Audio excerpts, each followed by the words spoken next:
Halo pendengar, bertemu lagi dengan saya, Graciana. Kali ini, saya akan membacakan sebuah cerpen berjudul Jamu Gendong yang diambil dari jagatfantasi.wordpress.com. Selamat mendengarkan.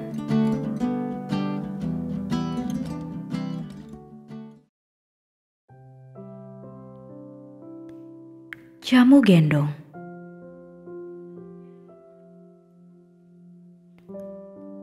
Bu, titip tekor nggih? Inje Bu, kok tumben siang banget begini? Ini si tekor, pulang sekolah tadi rewel ndak mau makan, minta Kentucky katanya. Yo tak jejeli yang ada. Lah nggih mboten saged to Bu, wong ngomongnya baru saja. Ini jadinya biar seger diraup. Masih nangis pakai bedak, jadinya belepotan. Nuwun sewu nggih Bu. Mbak Murti mengelap hidung si tekor dengan bajunya. Sudah hampir 5 bulan ini sejak suami saya dinobatkan sebagai ketua RT. Tiap pagi, tekor dititipkan di rumah Bu Endah agar Abdullah, anak Bu Endah, punya teman bermain di rumah juga. Sedangkan Mbak Murti tiap pagi menjelang siang harus keliling kampung-kampung jualan jamu. Jamunya seger.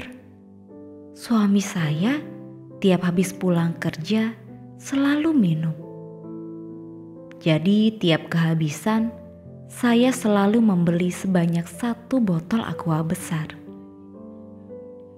Entah kenapa, sudah jadi dosen yang pemikirannya modern, kok masih senang minum jamu? Suami sih sukanya beras kencur. Heran, katanya bikin seger, bikin pegal-pegal hilang. Maklum, suami saya berangkat pagi-pagi sekali dan pulangnya tidak menentu. Terkadang maghrib sudah pulang, terkadang malam sekali karena diundang ke acara-acara. Terkadang malah keluar kota. Saya terkadang juga heran, walaupun saya cuma lulusan SMA yang menjadi ibu rumah tangga saja, saya tahu kalau keluar kota itu kerjanya pengusaha. Tapi suami saya juga buktinya keluar kota. Terkadang bahkan sampai keluar negeri. Kalau keluar negeri sih ndak apa-apa, anak-anak dan saya ikut. Kalau saya sih kerjaannya cuma ngurus rumah. Anak saya yang pertama kuliah, sudah mendekati semester akhir. Yang satunya masih SMA, sudah besar semua. Kan jadinya di rumah sendirian saja sama Bude Ewang. Bu Endah dan beberapa ibu-ibu lainnya sering jagong di depan rumah saya.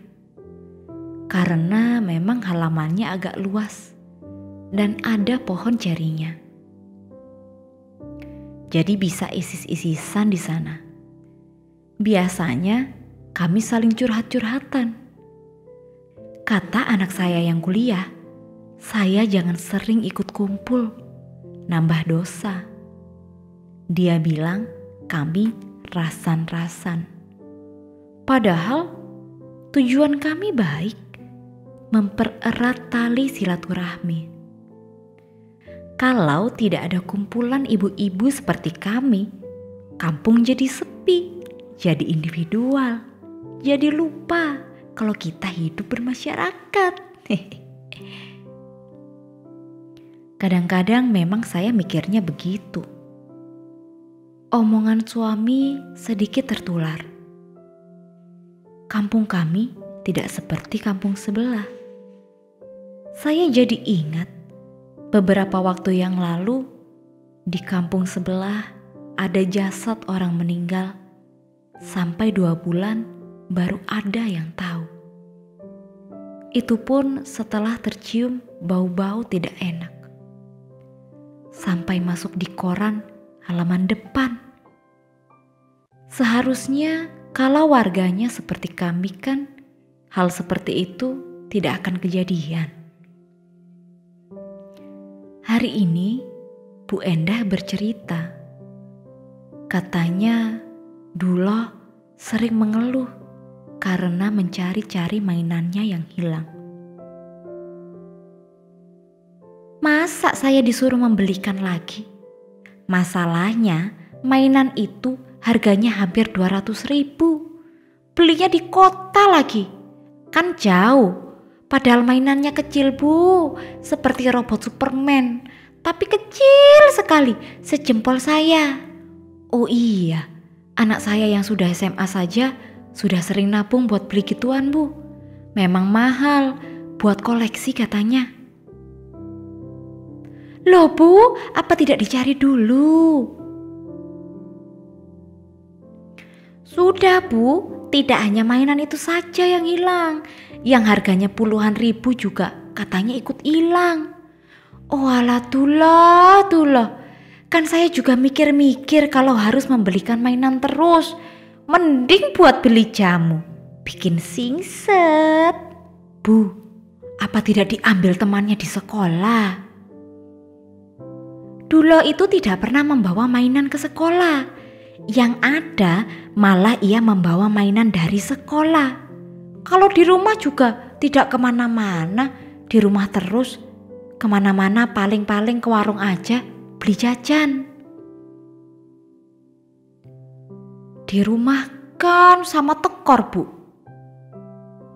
Maksud Bukar? Ya kan di rumah mainannya sama si tekor. Ibu Kar yakin? Mbak Murti itu orangnya baik loh Bu. Hati-hati kalau ngomong. Loh, lah gimana lagi Bu? Dulu kan memang cuma main sama si tekor toh. Saya sedikit setuju. Dicoba saja dulu Bu.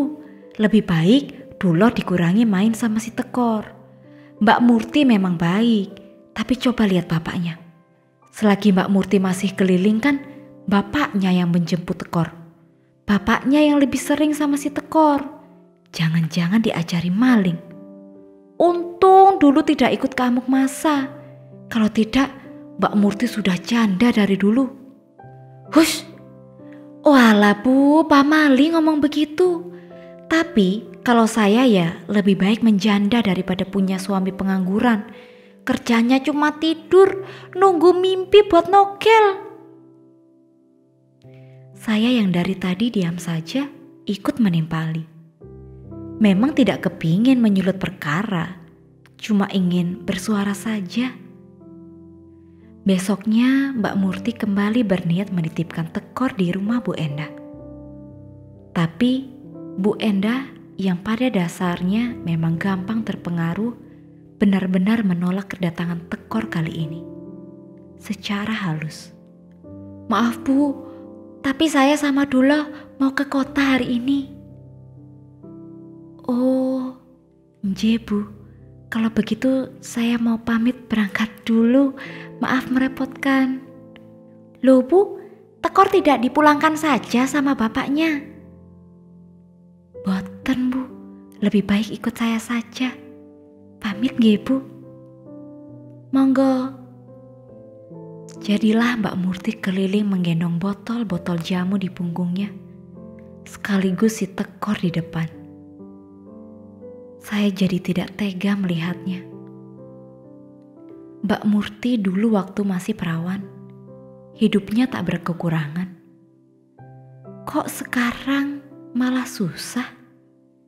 Jualan jamu dan punya suami seperti itu. Memang, hidup itu serba tidak menentu. Yang dulu di atas, sekarang bisa di bawah. Begitupun sebaliknya. Saya jadi merasa terlalu disayang hidup, terlalu disayang Tuhan.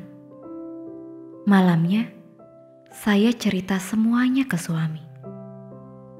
Kata suami, lebih baik saya menasihati Bu Endah agar tidak bertindak gegabah sebelum benar-benar ada bukti kalau si Tekor memang mengambil mainan anaknya. Saya setuju dengan suami saya.